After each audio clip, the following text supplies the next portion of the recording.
भक्तों स्वर्ग से आयो है संदेश, बुलावो आग्यो राम को। बुलावो आग्यो राम को, हो बुलावो आग्यो राम को। हो बुलावो आग्यो राम को, हो बुलावो आग्यो राम को। भक्तों स्वर्ग से आयो है संदेश, बुलावो आग्यो राम को। हो भक्तों स्वर्ग से आयो है संदेश, बुलावो आग्यो राम को। एक पिताजी का बुलावा आ गया, मरने लगे। तब उन्होंने अपने बेटे से कहा, बेटा यहाँ आओ। यमराज जी से कहा, यमराज जी हमें 1 मिनट का समय दे दो, हम अपने बेटे से कुछ कहना चाहते हैं। जब मौत आएगी ना, तब 1-1 मिनट की कीमत समझ में आ जाएगी। एक पिताजी जब मरने लगे, यमराज से कहते हैं, यमराज जी 1 मिनट दे दो, हम अपने बच्चों से कुछ कहना चाहते हैं। एक पिता ने बेटे से क्या कहा, जरा सुनिएगा। 1 मिनट की मोहलत दे दो, करूं बेटा से बात। 1 मिनट की मोहलत दे दो, करूं बेटा से बात। 1 मिनट की मोहलत दे दो, करूं बेटा से बात। 1 मिनट की मोहलत दे दो, करूं बेटा से बात। एक पिता क्या कहता है, और आप में से जितने पिता हैं, आप भी मरेंगे तो बच्चों से यही कहेंगे, और आपके पिताजी ने भी मरते समय यही कहा होगा, यमराज जी 1 मिनट के लिए रुक जाओ। यमराज जी ने कहा, लो 1 मिनट रुके हैं। 1 मिनट की मोहलत दे दो, करूं बेटा से बात। क्या बात करनी है? भाई भाई प्रेम से रहना। एक बाप यही चाहता है कि मेरे 2 बच्चे हैं तो दोनों प्रेम से रहें। भाई भाई प्रेम से रहना, जाना है सबको उसके पास, बुलावो आग्यो राम को। हो भाई भाई प्रेम से रहना, जाना है सबको उसके पास, बुलावो आग्यो राम को। पिता ने ये बात क्यों कही? क्योंकि पिता जानता है कि ये दोनों झगड़े करते हैं। आज हमारे भारत में 40% ऐसे भाई हैं जिन भाइयों का अपने भाई से कोई बोल चाल नहीं है। आज भी 40% में, और ज्यादा परसेंट कहूं तो भी अति संयुक्ति नहीं होगी। आज भाई भाई से बोलता नहीं है, भाई भाई के घर जाता नहीं है, भाई को दुश्मन समझता है। लोग वैष्णव देवी की यात्रा करते हैं, 12 किलोमीटर की चढ़ाई चढ़ते हैं, सीढ़ियां पैदल। माता वैष्णव की यात्रा करना सरल है भक्तों, माता वैष्णव की यात्रा करना सरल है, और अमरनाथ की यात्रा भी सरल है। पर रूठे भाई के घर जाकर कान पकड़कर सॉरी कहना, और रूठे भाई को गले से लगाकर कह देना कि मत रूठ मेरा भाई, तेरे संग खाता था वो दिन भूल गया। अपने रूठे भाई को मना लेना बड़ा कठिन है। मैं आपसे यही प्रार्थना करता हूँ कि रूठा भाई मान गया ना, तो वैष्णो देवी भी मान जाएगी और भोलेनाथ भी मान जाएंगे। पर भाई की 4 सीढ़ियां नहीं चढ़ी जाती। भाई के घर लोग, बड़ा भाई बोलता मैं क्यों जाऊं, मैं तो बड़ा हूं। अरे तुम बड़े हो ना, तो तुम्हें समझदार होना चाहिए, छोटों को लेके चलो। हाँ, रेल का इंजन सारे डिब्बों को लेके चलता है कि नहीं? अब रेल का इंजन कहे ना ना ना, मैं सबको लेके चलता हूं, ये डिब्बे मुझे लेके चले। अरे भाई तुम इंजन हो, तुम डिब्बों को लेके चलो, तो तुम बड़े हो तो जिम्मेदारी तुम्हारी है कि तुम छोटों को लेकर चलो। और तुम छोटे भाई हो तो झुकने में क्या घट रहा है? बड़े भाई के पांव में गिर जाओ, बड़े भाई से कह दो भैया सॉरी गलती हो गई, हमें स्वीकार कर लो, माफ कर दो। जो गलती जिस बात पे तुम्हारा झगड़ा है खत्म करो बातें। अब बातें लिए बैठे हो, भाई भाई से झगड़ा नहीं। अच्छा, ये भाई भाई कब बात करते हैं वो भी मैं आपको बताऊं। जब बड़ा भाई मर जाता है ना, छोटा भाई आ जाता है, भाई मर गया, भाई मर गया, रोता है, भाई मर गया। छोटा भाई मरा तो बड़ा भाई दौड़ के आ जाता। जब तक भाई जिंदा था तो शक्ल दिखाई नहीं, भाई मर गया तो रोने आ गए। अब बताओ, क्या रोने वालों की कमी थी जो तुम भी आ गए हो? अरे भाई के पास जाओ, भाई के कंधे में हाथ रख के कहो तुम अकेले नहीं, हम तुम्हारे साथ हैं। भाई को सहारे की जरूरत थी, मरने पर तो रोने वाले बहुत मिल जाएंगे, पर कंधे पे हाथ रख के ये कहने वाले कम हैं कि मैं तुम्हारे साथ हूं। तो भाई का कर्तव्य निभाइए, ना कि दुश्मन बन के घूमते रहिए। भाई का फर्ज पूरा कीजिए।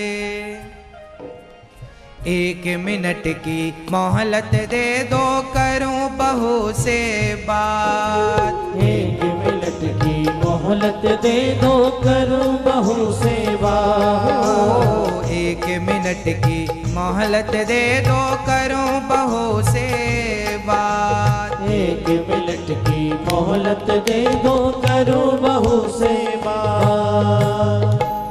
एक सास मरने लगी, वो अपनी बहू से क्या कहती है जरा सुनेंगी? बहुएं, जितनी बहुएं बैठी हैं सुनेंगी।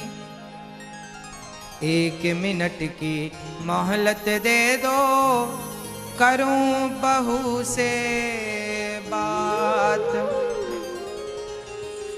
मैं तो मारो धर्म निभा दी। सास कह रही है बहू से, बेटा मैं तो मारो धर्म निभा दी, बांध के रखियो ये परिवार, बुलावो आग्यो राम को।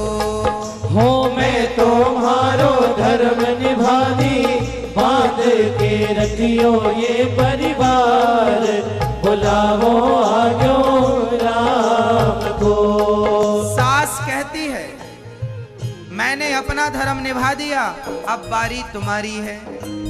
बहुओं को चाहिए कि आपस में झगड़ा ना करें। जेठानी देवरानी का झगड़ा सदियों से चल रहा है। झगड़े ना करें, प्रेम से अपना जीवन यापन करें। मैं माँ बाप से यही कहूंगा कि बच्चों का बंटवारा समय से कर दो। वो जमाना अलग था जब बंटवारा ही नहीं होता था। अब 21वीं सदी आ गई। अब तो मैं आपसे और एडवांस में कहूंगा कि बच्चों का समय से शादी हो, साल भर बाद राजी मर्जी से दे दो। बेटा ये घर तुम्हारा, ये जमीन तुम्हारी, ये प्रॉपर्टी तुम्हारी, बड़ा बेटा तुम ये लो, छोटा बेटा तुम ये लो। और माँ बाप दोनों बच्चों से कह दो बेटा आप में से जिसको हमारी सेवा करनी हो तो करिएगा, अभी हमारे हाथ पांव चल रहे हैं, हम रहेंगे। जो बेटा आपके पास रहे आप उन्हें अपने पास रखिए और साथ में रह करके अपना जीवन व्यतीत कीजिए। उनकी राजी मर्जी से दे दो, खुश करो उनको, जाओ बेटा खुश रहो। उनकी समझदारी है कि वो माँ बाप की सेवा करें, ये उनके संस्कार हैं। माँ बाप, एक बूढ़ा आदमी बोला मैं अपने जीते जी बंटवारा नहीं करूंगा, सारे बच्चे लड़ रहे हैं आपस में। ऐसे मूर्ख भी होते हैं, क्यों नहीं बंटवारा करोगे? कर दो ना बंटवारा उनका। हाँ, और आपने अच्छे संस्कार दिए होंगे तो वो तुम्हारी सेवा जरूर करेंगे आपकी। तो समझदारी यही है कि बच्चों को चाहिए कि माँ बाप को चाहिए कि बंटवारा करें, और बच्चों को चाहिए कि बंटवारा में अपनी माँ और अपने पिता को अपने हिस्से में लेना चाहें। बड़ा बेटा कहे माँ मेरे पास आओ, छोटा बेटा कहे माँ मेरे पास आओ। यही अच्छे और सच्चे बच्चों की पहचान है। जो माँ को भी बंटवारे में लेना चाहें, पिता को भी बंटवारे में लेना चाहें। धन को बांटने वाले तो बहुत हैं, पर माँ बाप को बांटने वाले जरा कम हैं। तो माँ बाप को बांटने वाले बनो, माँ को अपने पास रखो, माँ की सेवा करो। और सास जब जिंदा होती है ना तो बहुत सारी बहुएं ऐसी हैं जो सेवा नहीं करती। बहुत सारी बहुएं सास बुढ़ापे में बना करके खाती है ना। बूढ़ी माँ को खाने मत दीजिए, अकेले बनाकर आप बना के दीजिए। आप उनकी सेवा करिए, आप उनका ख्याल रखिए। वो क्यों खाएंगी बुढ़ापे में बना के? आप किस लिए हैं? आप बेटे हैं, बहू हैं, आप सेवा करो ना। माँ बोझ नहीं होनी चाहिए, माँ तो भगवान का वरदान है। हाँ, याद रखना भक्तों, जिसने अपनी माँ में भगवान को नहीं देखा वो पत्थर में भगवान को कभी नहीं देख पाएगा। इसलिए माँ ईश्वर है, जिसने माँ में भगवान को देख लिया वो पास हो गया। इसलिए माँ ही ईश्वर है, माँ ही भगवान है। माँ की सेवा करने लग जाओ और खूब सेवा करो। बहुत सारी बहुएं सेवा नहीं करती, मैं कई माँओं को जानता हूँ बुढ़ापे में बना बना कर खाती हैं। कल ही मेरे पास एक माँ आई, उन्होंने कहा महाराज जी हमारी बहू और हमारा बेटा दोनों हमें मारता, दोनों मारते हैं। भाग करके वो आई यहाँ, मैं आपका परिचय भी कराऊंगा उनसे। भक्तों, आप ऐसे ना हो कि आप अपने माँ बाप पर हाथ उठाएं और माँ बाप का अनादर अपमान करें। हमने उस माँ से कहा आपको अब कहीं जाने की जरूरत नहीं, यहीं रहिए, ये दास अनिरुद्ध है आपकी सेवा करने के लिए। हाँ, अपमान भरी जिंदगी ना हो। अरे बूढ़े आदमी को क्या चाहिए, 2 रोटी चाहिए, सम्मान के साथ चाहिए, बस खत्म बात। वो भी बच्चे नहीं दे पाते तो तुमने इतनी पढ़ाई इतना धन किस लिए कमाया है? हाँ, बहुएं सास को रोटी नहीं दे पाती, पानी नहीं दे पाती। बहुत सारी बहुएं तो अच्छी हैं, पर बहुत सारी बहुएं ऐसी हैं पानी नहीं पिलाती, भोजन नहीं कराती। और सास जब मरती है तो बैठ के रोती बहुत है, मेरी सास मर गई, सास मर गई। जितना तुम आंसू बहा रही हो इतना पानी पिलाती तो सास कुछ दिन और जिंदा रह जाती। हाँ, 1 मिनट की मोहलत दे दो, करूं पति से बात। 1 मिनट की मोहलत दे दो, करूं पति से बात। 1 मिनट की मोहलत दे दो, करूं पति से बात। 1 मिनट की मोहलत दे दो, करूं पति से बात। एक पत्नी मरने लगी, यमराज जी से कहा 1 मिनट रुकिए। एक पत्नी जब मरती है तो पति से क्या चाहती है जरा सुनिएगा। रोली मौली चुनड़ी मेहंदी, रोली मौली चुनड़ी मेहंदी, मोतियन से भर दो मारी मांग, बुलावो आग्यो राम को।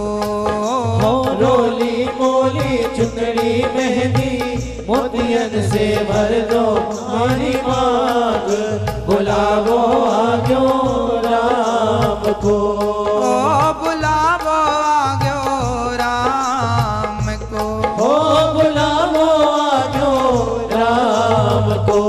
भक्तों स्वर्गा से आयो है संदेश, बुलावो आग्यो राम को। भक्तों स्वर्गा से आयो है संदेश,